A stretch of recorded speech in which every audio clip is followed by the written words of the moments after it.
HarperCollins presents Cat Dragon by Samantha Birch. Read by Ezra Saifie. For Darren and Chloe, who support this part of me and make me whole. The Snapdragon and the Thistle. When the sun lays deep and low underneath the skies, then it's much too late, you know, for your open eyes. Lay thee down and hear our tale of queens and of kings, of thistle and of snapdragon, who flies on petalled wings. Listen close and listen well as your nursemaid sings. Oh, once there was a snapdragon, wondrous and so fine. Pinch his cheeks to hear him speak, isn't he divine? Once there was a thistle there, simple and so plain, but strong and tough and protective, ne'er was thistle vain. The snapdragon he woke one day, tossed his pretty head, and said to sweet thistle nearby, soon I shall be dead. Meet me in the place I love, high above the land. Bring to me your protection. Hold my petalled hand.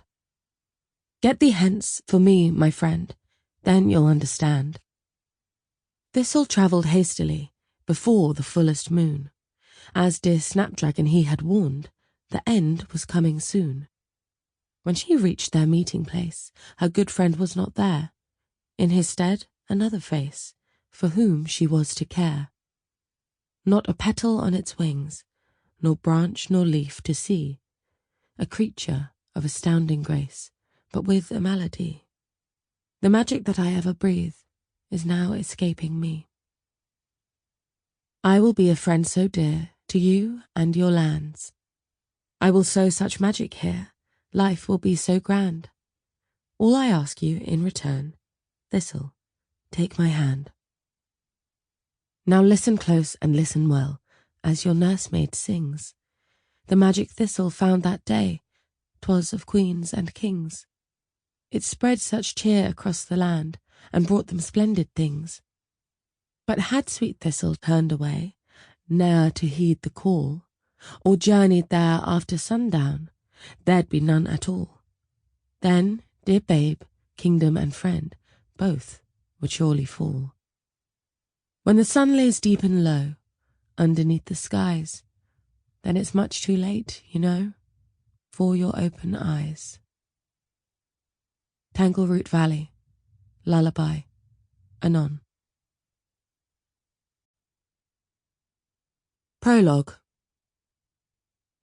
Snow griffins were once as common as kestrels, though larger and with a greater propensity for carrying off unattended family pets. They were, as the name implies, alike their tawny cousins, the brown griffins, in many ways. Their hindquarters were those of lions, their torsos, wings and forelegs of eagles. But they were different in one predictable regard, being white as clouds in feathers and fur. All but one. One snow griffin bore the name as if it was its progenitor, wearing great drifts of crystal ice on a frame of almighty boughs. These were patterned like silver birch and strung here and there with white sedge and pussy willows.